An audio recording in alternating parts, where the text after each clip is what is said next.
ఈ నీటి సమస్యను పరిష్కరించాలి అని చెప్పి రోజు ప్రణాళికలు సిద్ధం చేయడమే కాకుండా 7,000 కోట్ల రూపాయలతోని గోదావరి నదీ జలాలను ఈ రోజు తరలించుకొచ్చి మూసీ నది ఈసీ నదిలో వదిలి ఈ రోజు 3 నదుల యొక్క సంగమం చేసి ఈ రోజు అభివృద్ధి కార్యక్రమాన్ని ముందుకు తీసుకెళ్లాలని పనులు ప్రారంభించిన అధ్యక్ష. నాకు తెలిసి గోదావరి నదీ జలాలు రాబోయే 2 సంవత్సరాల లోపలనే మనము గండిపేటకు నీళ్లు తరలించుకొని వస్తాం అధ్యక్ష. ఈ రోజు ఇప్పుడు ప్రాజెక్టు ప్రిపేర్ అయింది. నెక్స్ట్ 3 monthsలో 31 మార్చి లోపల గండిపేట నుంచి గాంధీ సరోవర్ వరకు, హిమాయత్ సాగర్ నుంచి గాంధీ సరోవర్ వరకు 21 కిలోమీటర్లు కూడా మార్చి 31 లోపల అంచనాలు సిద్ధం చేసి టెండర్లను చేసి first phase of Musi river development front అభివృద్ధి కార్యక్రమాలను ముందుకు తీసుకెళ్లాలనుకున్నాం. ఈ ఫస్ట్ ఫేజ్కి ఏడీబీ బ్యాంకు 4,100 కోట్ల రూపాయలు మనకు రుణం ఇస్తాం. ఈ ప్రాజెక్టులో విషయం ఉన్నది, ఈ ప్రాజెక్ట్ అవసరం ఉన్నది, అభివృద్ధి చేయడానికి మేము బ్యాంకు రుణాలు ఇస్తామని దీనికి సంబంధించి కేంద్ర ప్రభుత్వం కూడా మనకు అనుమతులు ఇచ్చింది. కేంద్ర ప్రభుత్వం అనుమతుల తర్వాత ఏడీబీ బ్యాంకు కూడా ముందుకు వచ్చింది. ఈ రోజు ఈ first phase detail project report దాదాపుగా నెక్స్ట్ 4-5 రోజులు సబ్మిట్ చేసినాము. వాళ్ళు కొన్ని క్లారిఫికేషన్స్ అడిగినారు. ఆ క్లారిఫికేషన్స్ నివృత్తి చేస్తే సంక్రాంతి లోపల ఫస్ట్ ఫేజ్ ఆఫ్ ప్రాజెక్టు కూడా మనకు క్లారిటీ వస్తుంది అధ్యక్ష. క్లారిటీ వచ్చిన తర్వాత ఎగ్జాక్ట్గా ఎంత జరుగుద్దో, దీని అంచనాలు ఏంది, నీళ్ళు ఏంది, ఏ విధంగా చెక్ డ్యామ్లు కడతాము, ఏ విధంగా నీళ్లు తీసుకొస్తాము. ఈరోజు నీటి ప్రవాహమే కాదు అధ్యక్ష, ఈ ప్రాజెక్టు పేరు గండిపేట నుంచి గౌరెల్లి. గండిపేట దగ్గర ప్రారంభమై రామోజీ ఫిలిమ్స్ దగ్గర గౌరెల్లి ఔటర్ రింగ్ రోడ్కి కనెక్ట్ అవుతుంది అధ్యక్ష. ఇది 55 కిలోమీటర్లు అధ్యక్ష. ఈ 55 కిలోమీటర్లు కూడా ఎలివేటెడ్ కారిడార్. ఈరోజు ఔటర్ రింగ్ రోడ్డు 160 కిలోమీటర్లు ఉంది. మధ్యలో నుంచి మధ్యలోకి పోవాలంటే 80 కిలోమీటర్లు ప్రయాణం చేయాలి. కానీ అదే గండిపేట నుంచి గౌరెల్లి వరకు మీరు ఎలివేటెడ్ కారిడార్ వేస్తే 55 కిలోమీటర్లలోనే మనం ఇక్కడ నుంచి అక్కడికి ప్రయాణం చేయడానికి అవకాశం ఉంది అధ్యక్ష. నార్సింగ్ దగ్గర ఒక జంక్షను, అట్లా ప్రతి దగ్గర బాపుఘాట్ దగ్గర ఇంకొక జంక్షను, చార్మినార్ దగ్గర ఇంకొక జంక్షను, చాంద్రాయన్ కూడా మన చాదర్ఘట్ దాటిన తర్వాత ఇంకొక జంక్షను, నాగోల్ దగ్గర ఇంకొక జంక్షన్, ఇట్లా ప్రతి జంక్షన్లో ట్రంపెట్స్ క్రియేట్ చేసి ఔటర్ రింగ్ రోడ్డు నుంచి సిటీలోకి వచ్చే వాళ్ళు అక్కడికి వచ్చి ప్రతి సర్కిల్లో ఎక్కడానికి దిగడానికి కూడా ట్రంపెట్స్ క్రియేట్ చేయమని ఈరోజు ఎలివేటెడ్ కారిడార్స్ నిర్మించడానికి మనం అధికారులకు కన్సల్టెంట్స్కు చెప్పినాం అధ్యక్ష. ఈ ప్రాజెక్టులో భాగంగానే మిరాలం ట్యాంకులో వచ్చే నీళ్లు కూడా మిరాలం ట్యాంక్ నుంచి జవహర్లాల్ నెహ్రూ జువాలజికల్ పార్క్ నుంచి ఆ నీళ్ళు వచ్చేసి మూసీలో కలుస్తాయి అధ్యక్ష. It is connected to Musi only. So ఆ ప్రాజెక్టు కూడా అక్బరుద్దీన్ ఓవైసీ గారు, నేను ముఖ్యమంత్రిగా మొదటిసారి చాంద్రాయన్ గుట్ట పర్యటనకు పోయినప్పుడు అసదుద్దీన్ ఓవైసీ గారు ఇద్దరు మిరాలం ట్యాంకును ఒక పర్యాటక కేంద్రంగా బ్రహ్మాండంగా అభివృద్ధి చేయాలి, ట్యాంక్ బండ్ అక్కడ ఉండు కాదు, మాకు ఈ ఓల్డ్ సిటీలో ఒక మిరాలం ట్యాంక్ని అభివృద్ధి చేయాలి, జూ పార్క్ ఉన్నది పక్కన మిరాలం ట్యాంక్ ఉంది 450 ఎకరాలలో, మీరు చేయాలంటే దాన్ని కంప్లీట్గా ఈ కన్సల్టెంట్స్కి ఇచ్చి ప్రపంచ స్థాయిలో అక్కడ ఒక అభివృద్ధి పర్యాటక కేంద్రంగా మార్చాలని చేసి ఈరోజు 450 కోట్ల రూపాయలతోనే మిరాలం ట్యాంక్ మీద బ్రిడ్జ్ కట్టడమే కాకుండా ఆ ప్రాంతాన్ని అభివృద్ధి చేయడానికి టెండర్ పిలిచి పనులు జరుగుతున్నాయి అధ్యక్ష. రాబోయే 2 సంవత్సరాలలో ఆ ప్రాజెక్టు కూడా పూర్తి చేస్తాం అధ్యక్ష. ఓల్డ్ సిటీ అని నెగ్లెక్ట్ చేయలేదు అధ్యక్ష. నేను చెప్పిన అది ఓల్డ్ సిటీ కాదు, అది ఒరిజినల్ సిటీ. ఒరిజినల్ సిటీని రివైవ్ చేసి ప్రపంచంలోనే ఒక గొప్ప నగరంగా మా హైదరాబాద్ నగరం అని చెప్పుకునే విధంగా అభివృద్ధి చేస్తామని చెప్పి మాట ఇవ్వడం జరిగింది. దాంట్లో భాగంగానే ఈరోజు గౌలిగూడ దగ్గర వదిలేసిన మెట్రోను ఈరోజు చాంద్రాయన్ గుట్ట వరకు పొడిగిస్తున్నాం అధ్యక్ష. ల్యాండ్ ఎక్వేషన్ జరుగుతుంది. అక్బరుద్దీన్ ఓవైసీ గారే మలక్పేట ఎమ్మెల్యే గారు ఇక్కడ ఉన్నారు. ఈరోజు నష్టపరిహారం అడిగినంతగా భూములు కోల్పోయే వాళ్ళకి ఇచ్చి ఈరోజు మెట్రో పనులు ప్రారంభించిన అధ్యక్ష. మిరాలం ట్యాంకును ప్రారంభించిన అధ్యక్ష. అదేవిధంగా longest flyover PV Narasimha Rao flyover తర్వాత 2వ లాంగెస్ట్ ఫ్లైఓవర్ మన్మోహన్ సింగ్ గారి పేరు మీద ఫ్లైఓవర్ని జూ పార్క్ దగ్గర మనం ప్రారంభించుకున్నాం అధ్యక్ష. ఓల్డ్ సిటీ నెగ్లెక్ట్ చేయలేదు అధ్యక్ష. అండర్ గ్రౌండ్ డ్రైనేజ్ చంద్రాయన్ గుట్ట ప్రాంతానికి మనం నిధులు ఇచ్చినాం అధ్యక్ష. ఇవన్నీ కూడా పాత నగరాన్ని, ఇది మన తలమానికము, మన యొక్క గొప్ప గౌరవము హైదరాబాద్ నగరం అని చెప్పి ఈరోజు హైదరాబాద్ నగరం మీద ప్రత్యేకమైన దృష్టి పెట్టి ఈరోజు కార్యక్రమాలు తీసుకుంటున్నాం అధ్యక్ష. ఇక మళ్ళీ మూసీకి వస్తున్న అధ్యక్ష. ఈ మూసీని కేవలం మా మిత్రులు పాయల్ శంకర్ గారు అడిగారు, ఇది ఉత్త నీళ్ళే తీసుకొస్తారా, దీన్ని వ్యాపార కేంద్రంగా చేస్తారా? వారేమో ప్రశ్న అడిగారు. కొంతమంది ఏమో రేవంత్ రెడ్డి రియల్ ఎస్టేట్ బ్రోకర్గా మారిండు, రేవంత్ రెడ్డి రియల్ ఎస్టేట్ చేస్తాడని. అధ్యక్ష, రియల్ ఎస్టేట్ ఒక ఇండస్ట్రీని ప్రమోట్ చేసి ఇండస్ట్రీకి అవసరమైన వసతులు కల్పించడం అనేది ప్రభుత్వం యొక్క బాధ్యత. ఈ నగరం రియల్ ఎస్టేట్ విస్తరిస్తే పెట్టుబడులు వస్తాయి, పెట్టుబడులు వస్తే పరిశ్రమలు వస్తాయి, పరిశ్రమలు వస్తే ఉద్యోగ ఉపాధి అవకాశాలు వస్తాయి. ఈరోజు ఎకానమీని మనం పెంచుకోవాలంటే, ఆర్థిక వ్యవస్థ బలోపేతం కావాలంటే, ఆ రోజు కూడా ఇట్లనే మాట్లాడిండు డాక్టర్ వైఎస్ రాజశేఖర రెడ్డి గారు. అంతకంటే ముందు నేదురుమల్లి జనార్దన్ రెడ్డి గారు హైటెక్ సిటీకి మొట్టమొదటిసారి ఫౌండేషన్ స్టోన్ వేసినప్పుడు పి జనార్దన్ రెడ్డి గారు పట్టుబట్టి మొట్టమొదట ఫౌండేషన్ స్టోన్ హైటెక్ సిటీకి పడ్డది. పి జనార్దన్ రెడ్డి గారు ఎమ్మెల్యేగా ఉన్నప్పుడు, నేదురుమల్లి జనార్దన్ రెడ్డి ముఖ్యమంత్రి ఉన్నప్పుడు పివి నరసింహారావు గారు వచ్చి మొదట హైటెక్ సిటీకి శిలాఫలకం వేసింది వాళ్ళు. తర్వాత ఆగిపోయింది. ఆ తర్వాత చంద్రబాబు నాయుడు గారు వచ్చిన తర్వాత మళ్ళీ చంద్రబాబు నాయుడు గారు, అటల్ బిహారీ వాజ్పేయి గారు వచ్చి హైటెక్ సిటీ నిర్మాణం చేశారు. ఆ రోజు కూడా ఇదే ఆరోపణలు చేశారు అధ్యక్ష. ప్రభుత్వం రియల్ ఎస్టేట్ వ్యాపారం చేస్తుందా, ప్రభుత్వానికి ఏం పని ఉంది అని. కానీ ఇలా విస్తరించిన నగరం ఎక్కడొచ్చింది అధ్యక్ష? సైబరాబాద్ అని గొప్పగా ఎందుకు చెప్పుకుంటున్నాం? ఐటీ కంపెనీలు, ఫార్మా కంపెనీలు, global capability centres, data centres, ఇవన్నీ ఎక్కడి నుంచి వచ్చినాయి అధ్యక్ష? ఈరోజు ఫైనాన్షియల్ డిస్ట్రిక్ట్ నాలెడ్జ్ పార్క్లో ఎన్ని లక్షల మందికి ఉద్యోగాలు వచ్చినాయి అధ్యక్ష? ఈరోజు విస్తరించే నగరం అర్బనైజేషన్ అవుతుంది అధ్యక్ష. పట్టణ ప్రాంతాలు పెరుగుతున్నాయి, పట్టణీకరణ జరుగుతుంది. ఈరోజు 55% జనాభా పట్టణాలలో నివసిస్తున్నారు అధ్యక్ష. రాబోయే 20-25 ఏళ్లలో 75% మన పట్టణాల యొక్క జనాభా పెరుగుతుంది అధ్యక్ష. కేవలం ఔటర్ రింగ్ రోడ్ ఇన్సైడే 1,34,00,000 మంది ప్రజలు నివసిస్తున్నారు అధ్యక్ష. 3,78,00,000 తెలంగాణ జనాభా ఉంటే ఔటర్ రింగ్ రోడ్ ఇన్సైడ్ మాత్రమే 1,34,00,000 మంది నివసిస్తున్నారు అధ్యక్ష. అంటే ఇక్కడ మోర్ దాన్ 1/3. టోక్యో ఒక సిటీలో తెలంగాణ జనాభా కంటే ఎక్కువ ఉన్నారు అధ్యక్ష. 4 కోట్ల మంది ఒక పట్టణంలో నివసిస్తున్నారు అధ్యక్ష. ఈరోజు ప్రపంచం అంతా పట్టణాల వైపు వేగంగా విస్తరణ జరుగుతుంది. దానికి తగ్గట్టుగా మనం నగరాలను అభివృద్ధి చేసుకోవాలి. అందులో భాగంగానే ఈరోజు వికసిత్ భారత్ ప్రణాళిక ఏంది? ఈరోజు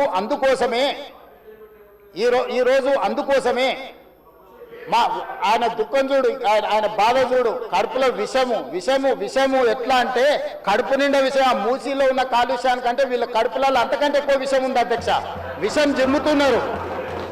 మీరు మూసి కాలుష్యమే ప్రమాదం అనుకుంటున్నారు అధ్యక్ష. ఈ మనుషుల కడుపుల్లో ఉన్న విషయం మూసి కాలుష్యానికంటే ప్రమాదకరంగా తయారైంది అధ్యక్ష. ఏం నొప్పి అధ్యక్ష? నేను ఎవరినైనా విమర్శించిన అధ్యక్ష? నేను ఈ ప్రభుత్వం ఏం కార్యక్రమాలు చేపట్టబోతుందో సభలో సభ్యులు మాకు తెలవాలని అడిగినారు. పాయల శంకర్ గారు ఏం అడిగినారు అధ్యక్ష? మేము సభ్యులము, ప్రభుత్వం ఏం చేస్తుందో మాకు వివరించండి, మేము కూడా మా చేతనైన సాయం చేస్తామని మాట్లాడినారు అధ్యక్ష. నేను వివరాలు చెప్పే ప్రయత్నం చేస్తే విషయం ఎందుకు కక్కుతున్నారు అధ్యక్ష? ఈరోజు క్వశ్చన్ అవర్లో సప్లిమెంటరీ క్వశ్చన్స్ 2 ఉంటాయి. 10 క్వశ్చన్స్ ఉండవు, 10 మందికి ఇయ్యరు. స్పీకర్ గారు అలౌ చేశారు, స్పీకర్ గారు నాకు అనుమతించారు వివరించమని. స్పీకర్ గారి అధ్యక్ష వాళ్ళ ప్రాధాన్యత ఏందో మీకు అర్థమైంది కదా అధ్యక్ష? ఈ చర్చ జరగవద్దు, ఈ నిజాలు ప్రజలకు తెలియవద్దు, విషం కడుపు నిండా విషం. మీరు కళ్ళు చూడండి అధ్యక్ష, అసలు వాళ్ళ కళ్ళలో చూడండి. వాళ్ళ కళ్ళగిన ఓలే శక్తి ఉంటే ఆ విషపు కళ్ళతో చూస్తే మొత్తం కాలి బూడిదైపోయేటట్టు చూస్తున్నాడు అధ్యక్ష. కప్పిపుచ్చుకోవడానికి అద్దాలు పెట్టుకుంటున్నారు అధ్యక్ష. అది కప్పిపుచ్చుకోవడానికి అద్దాలు పెట్టుకుంటున్నారు అధ్యక్ష. అద్దాలు పెట్టుకున్నా మీ విషపు చూపులు ప్రజలకు అర్థమవుతాయి.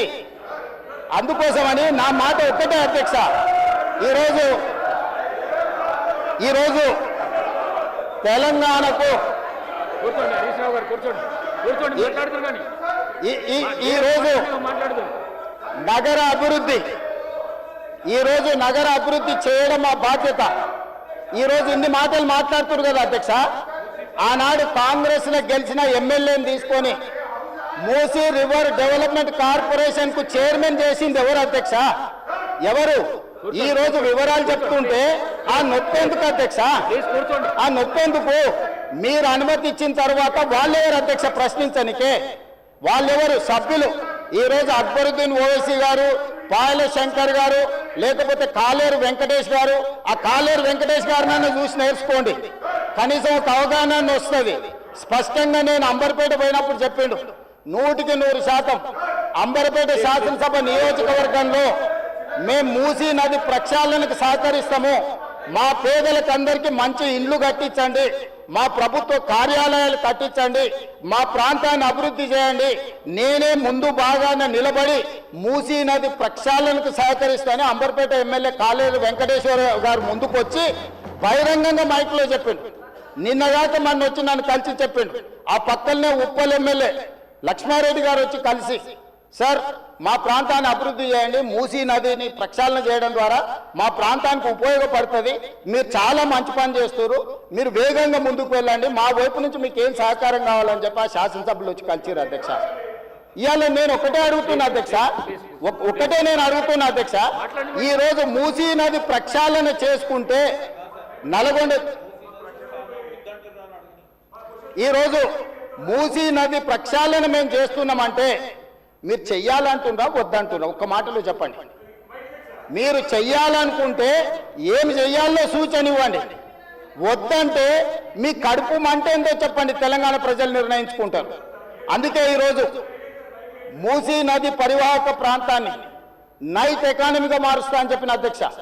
పట్టణం అంతా రాత్రి 9 గంటలకు నిద్రపోతే రాత్రి 9 గంటల నుంచి ఉదయం 6 గంటల వరకు మూసీ నది పరివాహక ప్రాంతంలో నైట్ ఎకానమీని రివైవ్ చేసి అక్కడ హోటల్స్, ఆఫీసులు, అదే విధంగా ఫుడ్ కోర్ట్స్, కల్చరల్ యాక్టివిటీస్ వీటన్నిటిని కూడా ప్రపంచ స్థాయి నగరంగా మార్చడానికి నైట్ ఎకానమీని ఓపెన్ చేయబోతున్నామని చెప్పినాం అధ్యక్ష. ఆ ప్రాంతంలో ఉన్న ప్రతి వాళ్లకు, నష్టపోయే వాళ్లకు అత్యధికంగా నష్టపరిహారం ఇచ్చి బ్రహ్మాండమైన కాలనీలు కట్టించిస్తాం అధ్యక్ష. ఈరోజు వాళ్ళు ఏ పరిస్థితి లేనోళ్ళు, ఏ దిక్కు లేనోళ్ళు, సర్వం కష్టాలలో మునిగేటోడే మూసీ పక్కన పోయి ఇల్లు కట్టుకుంటాడు అధ్యక్ష. మూసీలో ఉండే దోమలు కానీ, కంపు కానీ, అక్కడ ఉన్న వాతావరణం కానీ, శవాలు కొట్టుకొస్తుంటే ఎవరైనా అక్కడ ఉండాలనుకుంటారు అధ్యక్ష? ఏ పేదోడైనా మీరు చెప్పండి అధ్యక్ష. ఒకప్పుడు నందనవనం కట్టింది కదా అధ్యక్ష, మూసీ నదిలో ఉన్న వాళ్ళని తీసుకెళ్ళి. ఈరోజు ఆ ప్రాంతంలో నందనవనం మనం పోయినప్పుడు ఎంతమంది జిల్లాల నుంచి వచ్చిన వాళ్ళు ఉన్నారు అధ్యక్ష? ఎల్బీ నగర్ ఎమ్మెల్యే గారికి తెలుసు, నందనవనం ఆ కాన్స్టిట్యున్సీలోనే వస్తుంది.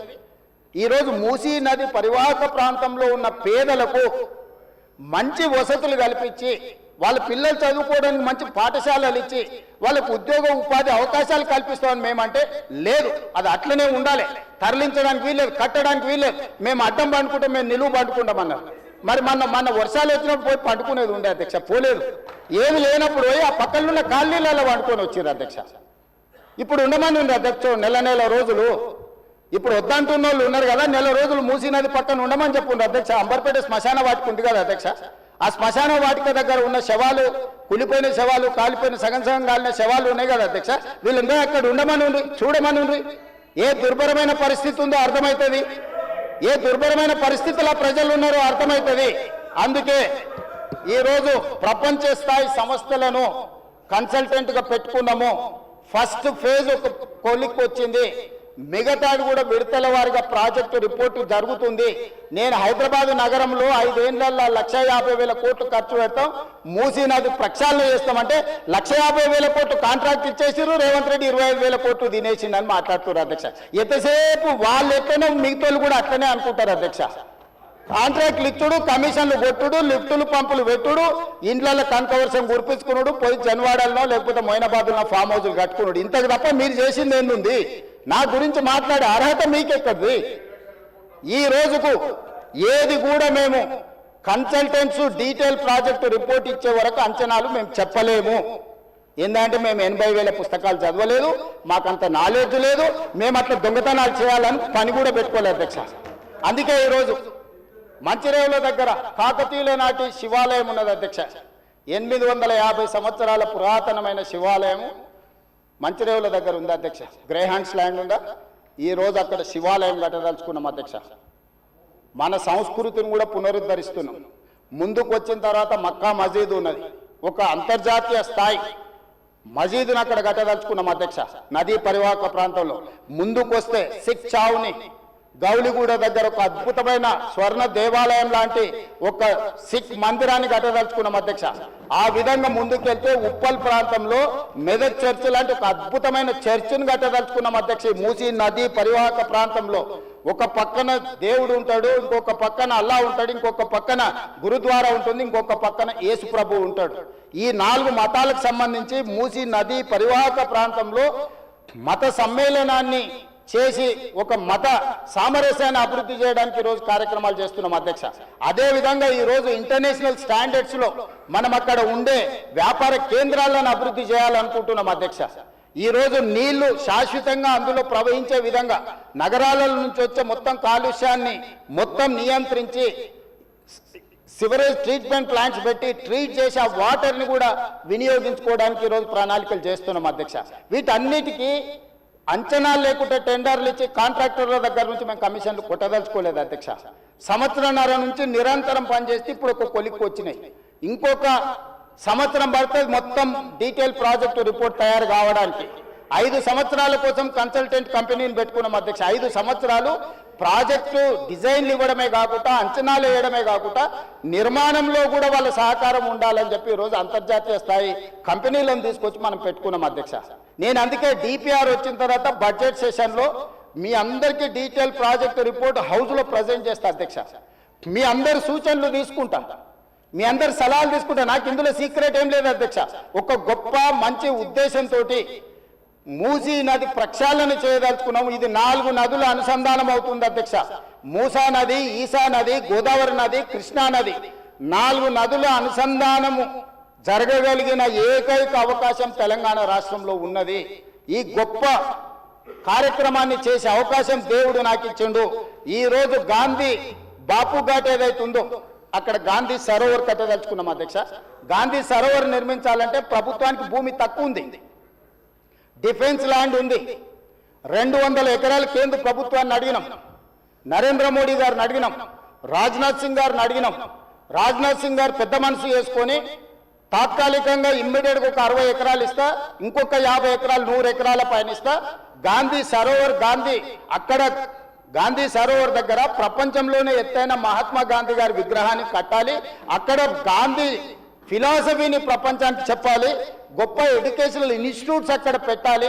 ప్రజలకు జ్ఞానాన్ని, పిల్లలకు విజ్ఞానాన్ని ఇవ్వాలని ఈరోజు మేము ప్రయత్నం చేస్తున్నాం. కేంద్ర ప్రభుత్వం కూడా పార్టీలకు వ్యతిరేకంగా, పార్టీలకు భిన్నంగా ఉన్న రాజ్నాథ్ సింగ్ గారు ఒక పెద్ద మనిషి ముందుకొచ్చి బ్రహ్మాండంగా ఉన్నది గాంధీ సరోవర్ కట్టుండని ప్రాథమికంగా 55 ఎకరాల భూమిని తెలంగాణకు బదలాయించడానికి ఒప్పుకుండు. మేము 200 అడిగినాం, మేము 100కు వస్తాం, మిగతా 50 ఎకరాలు కూడా ఇవ్వండి అని అడిగితే మన కలిస్తే ఇప్పుడు కమిటీని పంపించింది అధ్యక్ష. డిఫెన్స్ సెక్రటరీలు అందరూ వచ్చి ఫీల్డ్ ఇన్స్పెక్షన్ చేసి ప్రాథమికంగా ఇది బ్రహ్మాండమైన ప్రాజెక్టు, మీకు ఆ భూమి కూడా ఇస్తామని కేంద్ర ప్రభుత్వం ముందుకు వచ్చింది అధ్యక్ష. మేము కేంద్ర ప్రభుత్వంతో సయోధ్య పెట్టుకుంటున్నది మీలాగా కేసుల నుంచి తప్పించుకోనికే కాదు అధ్యక్ష, తెలంగాణ రాష్ట్రాన్ని అభివృద్ధి చేయడం కోసం కేంద్ర ప్రభుత్వంతో ఈరోజు మేము చేస్తుంటే ఈరోజు మనోళ్ళు దానికి రకరకాల ఆలోచనలు జోడించి ఏది దోస్తే అది మాట్లాడుతున్నారు అధ్యక్ష. అందుకే దయచేసి సభ్యులకు ఏం అనుమానాలు ఉన్నా నాకేం అభ్యంతరం లేదు.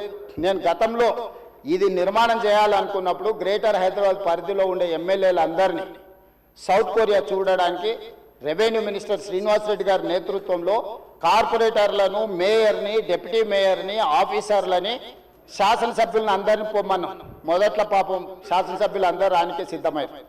ఇక ఏమైందో కడుపులో విషం ఉన్న వాళ్ళు ఏం విషయం చెప్పినరో ఇక వద్దులే అన్న మేము రాము అని వాళ్ళు ఇచ్చేసారు. నేను ఇప్పుడు కూడా చెప్తున్నా, ఎమ్మెల్యేలందరికీ నా సూచన, ముఖ్యంగా గ్రేటర్ హైదరాబాద్ పరిధిలో ఔటర్ రింగ్ రోడ్ ఇన్సైడ్ ఉన్న ప్రతి ఎమ్మెల్యేకి నా సూచన, మీరు వెళ్ళి చూడండి, మీ అనుభవాన్ని మాకు పంచండి, మీ కాన్స్టిట్యున్సీలలో మీకు ఏం కావాలనో చెప్పండి. మాకు ఇట్లనే చేయాలి, అట్లనే చేయాలి, దీన్ని చెడగొట్టాలని లేదు, చాలా మంచిగా చేయాలనే ఆలోచన ఉన్నది మాకు. అటు ప్రకాష్ గౌడ్ గారు కావచ్చు, ఎంఐఎం ఎమ్మెల్యేలు కావచ్చు, లేకపోతే కాలేరు వెంకటేష్ గారు కావచ్చు, లేకపోతే లక్ష్మారెడ్డి గారు కావచ్చు, ఆ కిందికి వెళ్తే ఎల్బీ నగర్ సుధీర్ రెడ్డి గారు కావచ్చు, లేకపోతే సబితా ఇంద్రారెడ్డి గారు మహేశ్వరం కాన్స్టిట్యున్సీ కూడా కొంత పార్ట్ అందులోకి వస్తుంది. మీరందరూ విదేశీ పర్యటనకు వెళ్ళండి, ప్రభుత్వమే ఖర్చులు భరిస్తుంది, పర్యటన చేయండి. ప్రపంచ స్థాయి మూసీ రివర్ డెవలప్మెంట్ ఫ్రంట్ను మనం అభివృద్ధి చేసుకుందాం, ప్రపంచంతో మనం పోటీ పడదాం. ఆ అభివృద్ధి కార్యక్రమంలో పేదలకు ఎవరికైతే ఇబ్బంది కలుగుతుందో ఆ పేదలకు ఏ విధంగా న్యాయం చేద్దామో మీరు చెప్పండి. వాళ్ళకు పెద్ద కాలనీ కట్టిద్దామా? నాకేం అభ్యంతరం లేదు, ప్రభుత్వ నిధులతోనే కడుతున్నాం కదా. మీ ఆస్తి ఏమో అమ్ముతలేనే, నా ఆస్తి కూడా అమ్ముతలేనే. ప్రజలు కట్టిన పన్నుల నుంచి ఆ పేదలకు మంచి మంచి ఇల్లు కట్టిద్దాం, మంచి స్కూళ్ళు కట్టిద్దాం, మంచి హాస్పిటల్ కట్టిద్దాం, ఉద్యోగ ఉపాధి అవకాశాలు కల్పిద్దాం, స్కిల్ వాళ్ళకి ట్రైనింగ్ ఇద్దాం. ఆ ట్రైనింగ్ ఇచ్చిన తర్వాత పరిశ్రమలలో వాళ్ళకి ఉద్యోగాలు కల్పించే ఏర్పాటు చేద్దాం. ఒకవేళ ఆ ప్రాంతం నుంచి తరలిపోవడానికి వాళ్ళకి ఇబ్బంది ఉంటే మలక్పేట ఎమ్మెల్యే గారు చెప్పారు, भैया यहाँ से उतना दूर जाना है तो हमारे लोग नहीं जाएंगे, अगल बगल में कुछ जगह देके उन लोगों को घर बना के दो। मलकपेट एमएलए कुछ सुझाव दिए, हम लोग वहीं पर जगह ढूंढ रहे, 4 एकड़ 5 एकड़ लेके 10-12 मंजिल बनाए तो वहां का वहीं रहेंगे, वहीं एक अच्छा छोटा स्कूल बनाएंगे, वहीं हॉस्पिटल बना देंगे, दवाखाना बना देंगे। जो जो गरीब लोगों को कम कर सकते हैं सब कुछ कर देंगे। हम कोई किसी जेब से निकाल के उसमें नहीं डाल रहा है। तो हैदराबाद शहर को हम अच्छा बनाने के लिए हम लोग कोशिश कर रहे हैं। अकबर साहब, इसमें आपका भी you have a better experience, you know better than me. Why? Because you have seen entire world and you have worked with Rajshekar Reddy garu. You have suggested Charminar pedestrian thing, other things you have suggested many times. You have expressed your interest on this development. So government is having open mind. We don't have any objection, we don't have any other agenda, hidden agenda. We don't have any hidden agenda. We wanted to develop, we wanted to improve our infrastructure. So I would request all my members, please suggest our government. Government is there to accept your suggestions. మేము మంచి పని చేయడానికి నిర్ణయించుకున్నాము, మీ సూచనలు సలహాలు ఇవ్వండి. DPR ready అయిన తర్వాత ముఖ్యమంత్రి కార్యాలయంలోనే అందరు ఎమ్మెల్యేలను పిలిచి ఫ్లోర్ లీడర్లను పిలిచి పవర్ పాయింట్ ప్రజెంటేషన్ పెడతాను, మీరు చూడండి, మీరు సూచన ఇవ్వండి.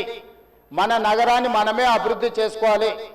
గాంధీ సరోవర్లో ప్రపంచంలో ఎత్తైన మహాత్మా గాంధీ విగ్రహాన్ని పెట్టుకొని మహాత్మా గాంధీ గారు ఇచ్చిన స్ఫూర్తి, శాంతి ద్వారానే యుద్ధాన్ని గెలవచ్చు, శాంతి ద్వారానే యుద్ధాన్ని గెలవచ్చు, స్వతంత్రం తెచ్చుకోవచ్చు అని ప్రపంచానికి నేర్పిన గొప్ప పోరాట యోధుడు మహాత్మా గాంధీ గారు.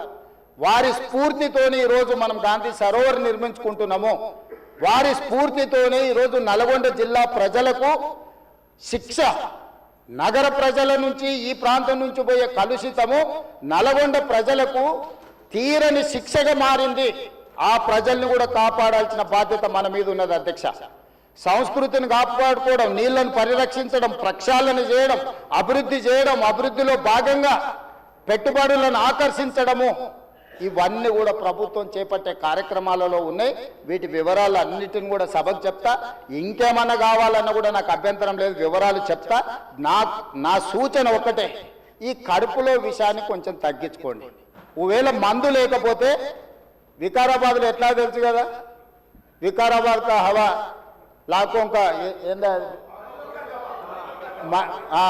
विकाराबाद हवा मरीजों का दवा। ये मरीज लोगों को ले जाके विकाराबाद में शरीक करवा दो अध्यक्ष साहब। एक 10-10 दिन वहां ले जाके वहां बांध के रखो, सुधर जाएंगे लोग। नहीं है तो नहीं सुधरने वाले, पेट भर पूरा भर गए। इसीलिए मैं आपको गुजारिश है ये सबके तरफ से, ये लोगों को ले जाके विकाराबाद में भर्ती करवा दो अध्यक्ष। धन्यवाद।